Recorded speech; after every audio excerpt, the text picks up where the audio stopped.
Hello guys, আপনারা যদি কলকাতার কাছাকাছি এরকম একটি সুন্দর জগন্নাথ দেবের মন্দির দর্শন করতে চান তাহলে অবশ্যই আসতে পারেন নিউ টাউন হাতিশালা মোড়ের কাছে ডাউন টাউন মল তার অপোজিটে কারিগরি ভবনের পাশে এই মন্দিরটি কিন্তু তৈরি করা হয়েছে।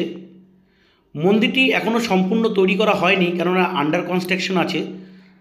আমরা আজ এখানে একটু ঘুরতে এসে আপনাদের জন্য একটি মিনি ব্লগ ভিডিও তৈরি করে দিলাম, যেন এই ভিডিওর মাধ্যমে আপনারা জগন্নাথ দেবের দর্শন করতে পারেন আর মন্দিরের সৌন্দর্যটা উপভোগ করতে পারেন।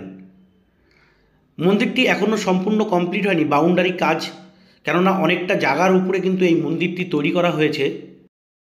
মন্দিরটি কিন্তু সুন্দর সাজানো গুছানো, অনেক বড় বাউন্ডারি, কেননা এখনও মানুষ সেইভাবে জানে না, তাই এখনও ফাঁকা। কিন্তু আগামী দিনে মানুষের সমাগম বাড়বে, তার জন্য কিন্তু অনেকটা চত্বরে একদম পুরো টাইলস পেতে কিন্তু মেঝে করা আছে, যেখানে সবাই বসে প্রভুর নাম গান করতে পারে।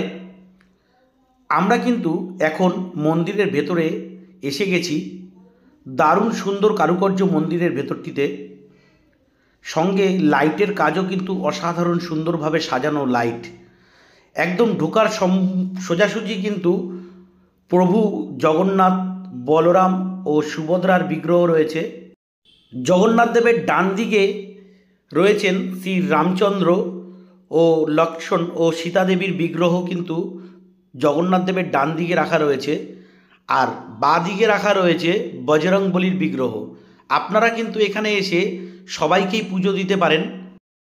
আপনারা এখানে এসে কিন্তু প্রভু জগন্নাথ দেব, প্রভু রামদেব কিংবা বজরংবলী সবাইকে পুজো দিতে পারেন, দর্শন করতে পারেন এবং মন্দিরের সৌন্দর্যটা উপভোগ করতে পারেন। দারুণ সুন্দরভাবে সাজানো এই মন্দিরটি।